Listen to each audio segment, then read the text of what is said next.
Good morning sa inyong lahat. Nagkape na ba kayo? Ayan, ako ho ay tea. Ayan, tea ang aking iniinom dahil may high blood tayo. So, ayan. Kain muna tayo. Tapos ito lalakad at maliligo sa swimming pool bago mag-winter.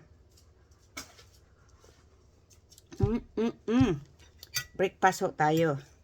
Pag sa Amerika, tinidor lang ho ang gamit.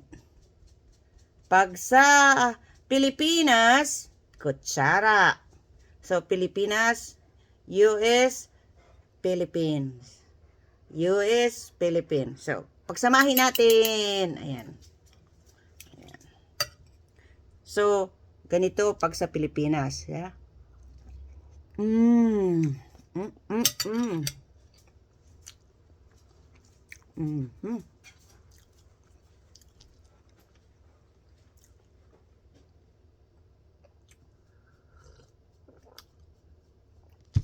Ang init naman. Pero dito sa US, ganito lang yung. Ganito. Kain kayo ng ganito, American style. Pork. No spoon. At least may sabaw kayo. Bacon.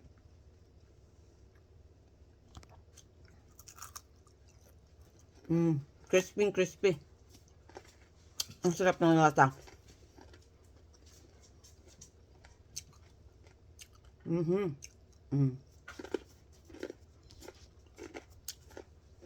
Green tea ho tayo. Green tea. Dahil bawal na ho yung kape na matapang.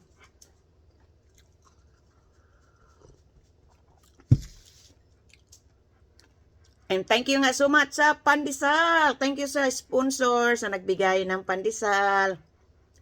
Na 8 months na ho ako hindi nakakain ng pandesal. Naku, ito na naman yung asong makulit. No, you have to wait. Okay, you have to wait. You have to wait. Okay?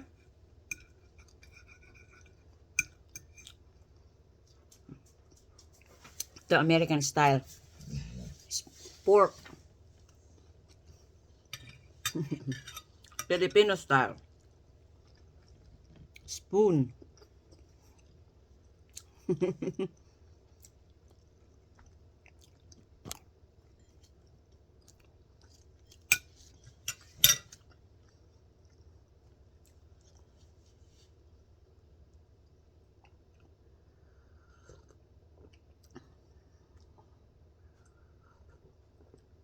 Ayan.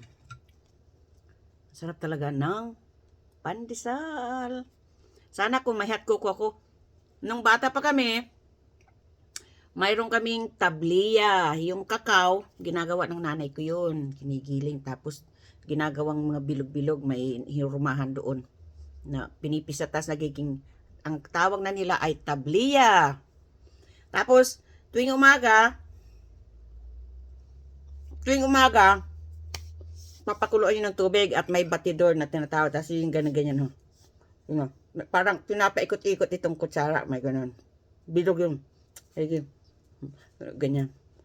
Parang umiikot yung tawag batidor. Yung kapanahunan yun. Yung panahon pa ni Kupong-Kupong. Ayun, kakao. Tapos, sasawsaw namin yung pandesal na mainit-init. Kasi doon sa probinsya namin, may bakery. Pero hindi, yung oven nila ay gawa sa kahoy. Para kang nagagawa ng pizza. Yung oven. Pero ang sarap ng pandesal. Talagang tariwa. Fresh. Tapos, sasawsaw mo yun sa yung sa table, sa hot cocoa. Sasawsaw ito. Wala ka ng palaman. Nakatipid pa. Maligaya na kami dun. Wala kaming problema. Magsawsaw ka lang ng pandesal sa hot cocoa. Pero yung tawag sa amin doon ay tabliya. Nasa probinsya namin, Tablia. Kasi, kung may tanim kang kakao, hindi ka nabibili ng cocoa powder. Ikaw na magawa ng sarili mong cocoa powder. Ginagawa namin pag hinog na yung kakao, kakainin namin yun. Kakainin namin yung maputi doon, yung balat para ng tamis. Tapos yung buto, hugasan. Pagkahugas ng buto, ibibilad. Tapos, ano yun, yung isasangag mo, pag yung dry na siya, isasangag mo pa. Parang kape. Parang kape, ganun din ang kape. Sasangag mo. Hanggang sa mag-itim na siya. Tapos saka mo siya gigilingin. Ay, ang bango. Pati kapitbahay mo. Pag nanay ko noon nagluluto ng kape or yung hot cocoa, maamoy mo hanggang doon sa kalsada. Sa kapitbahay mo. Sarap. Kung dito yan, sabihin niyan, Colombian coffee. Ano, American style. Pork ang gamit. Filipino style.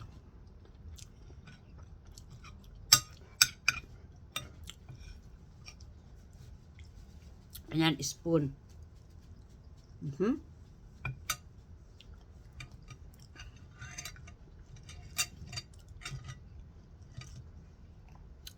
Sabi naman, kaya yung aso na amoy lang. Kasi alam nila, nagluluto ako ng bacon, kasama sila. Kaya pagkatapos ko kain, sila naman kakain ng bacon. Kasi masama naman sa akin eh. Sobrang taba.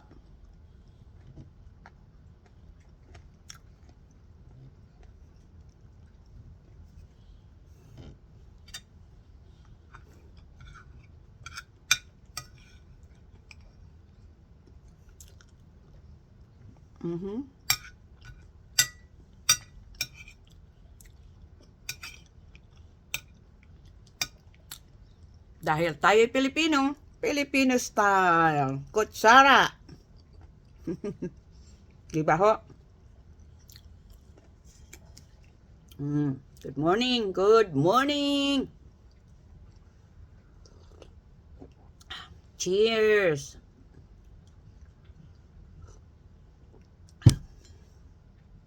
Kailangan ko na yata ng bagong glasses. Medyo malabo-labo na at saka maluwang na.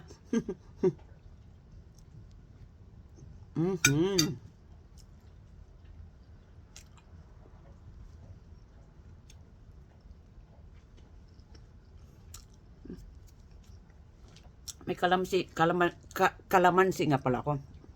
Kalimutan ko. Ay, malutong na.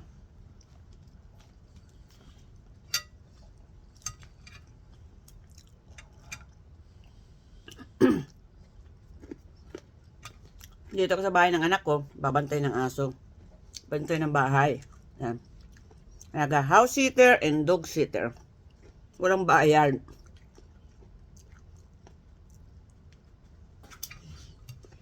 Ganyan yata ang trabaho ng mga nanay.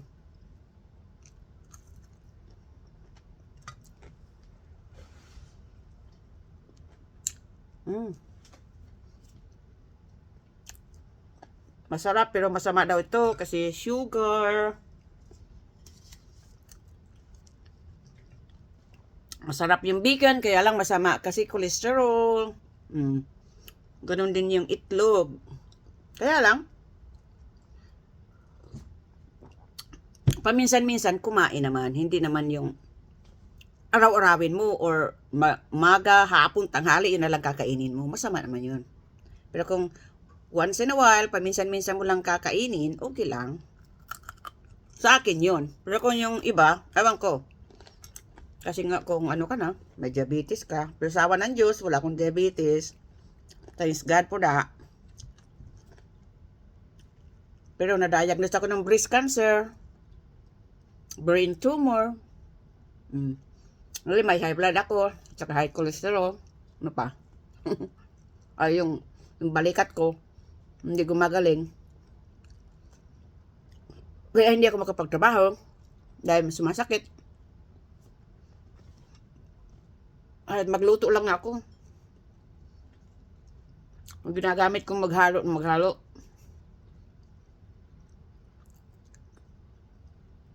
Kaya hindi ako pwedeng magluto ng mga kalamay, yung gagamitin ko yung aking kamay ng matagal na maghalo.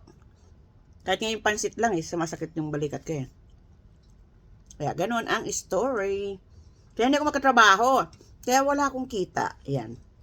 Pobre na. Kaya siguro dyan tao natatawa sabi. Pobre. Nagtatawa na ako kasi pobre na ako. Lalo na dyan yung umaasinso sa buhay. Siguro sabi, ay, pobre na.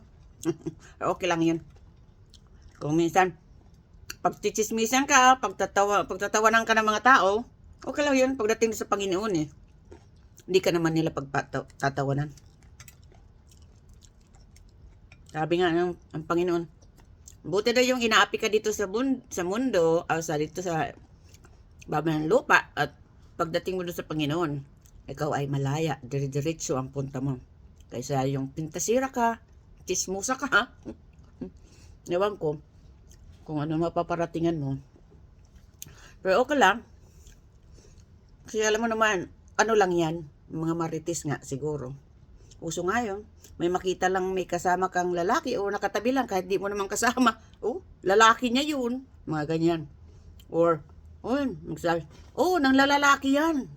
Madalas yan man lalaki. Kahit wala naman silang prueba, nagsasalita kasi may nakita lang nakatabi, hindi naman, kahit hindi kasama, nakatabi lang doon sa upuan o kung ano man. Lalaki na yun. Pero hayaan mo lang yun. Yung mga taong ganyan, walang mapaparatingan. Lalo na pagdating doon sa langit. Ay, ano ba naman ito? Napapadrama ako. Pasensya na kayo. Nagdadrama. Ano ba yan? Sobra. Kumakailan ng bacon, nagdrama na. Diba? Pasensya na kayo. May mga naririnig lang kasi ako. Na sabi nung ibang dyan, mga Pilipina, yung daw, pumupunta doon sa syudad kasi namimili ng lalaki or ng lalalaki. Ganun na kagad ang iniisip nila. Tapos pinambabalita. Lumagawa sa buhay. Halal. Kung may mga kapitbahay kayong ganun or mga kaibigan kayong ganun, o hindi kaibigan, kakilala, hayaan lang ninyo. Hindi yan makakarating sa langit. Ay, ubos ko na ho yung 2 bacon. Dahil maubos na. Naubos na yung 2 itlog. Tapos ang pandesal. Tama na yun. Late breakfast na nga ito eh. Tapos mamaya na naman, sasamahin ko na siguro yung lunch sa dinner. Kasi namamayat na ako. Sobra ng taba ko. Joke lang.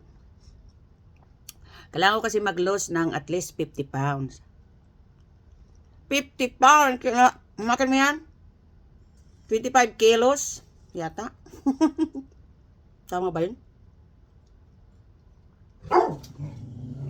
Hinay-hinay lang tayo.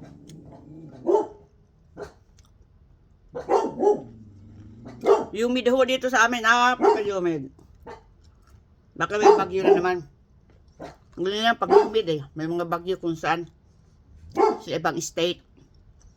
Sa ibang parts ng US. Kung yung mga bagyo, doon humid.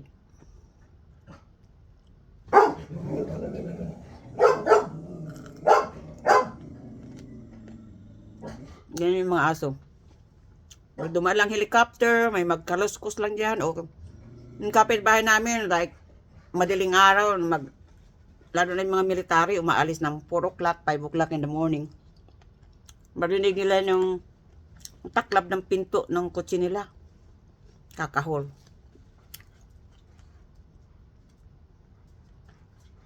Kaya maganda rin may aso. Guardia. Sisilip-silip na kasi nag-aabang ng kanilang bacon. Naabangan nila yung bacon nila.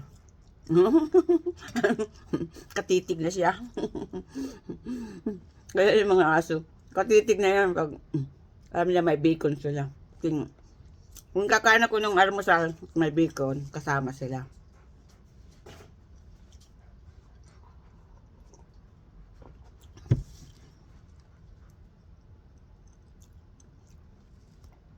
Ayan ho.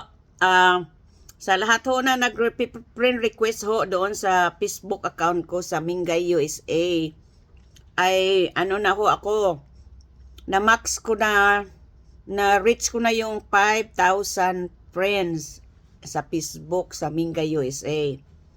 Pero pwede niya ako i-follow sa YouTube channel ko, Mingay USA, Jocelyn Badel Daily Vlog, at of course, sa Jocelyn Cervantes Badel. Ayan ho, inaulit ko ho. Hindi na ho ako maka-accept ng friend request or mag-friend request sa inyo or kasi fully na-reach ko na yung 5,000 friends sa Mingay USA sa Facebook. Pero pwede pa nyo ako i-follow sa Jocelyn Badel Daily Vlog at saka sa Jocelyn Cervantes Badel sa Facebook. And sa YouTube channel ko, Mingay USA din. YouTube channel, Mingay USA. Okay, maraming salamat ho sa inyong lahat. Yan, pwede nyo ako i-follow doon kasi na-reach ko na ho doon sa isa kong sa Mingay USA sa Facebook ay na-reach ko na ang 5,000 friends. So, hindi na ako pwedeng mag-accept. Sayang, mayroon pa akong mahigit 1,000 na nag-aas ng friend request.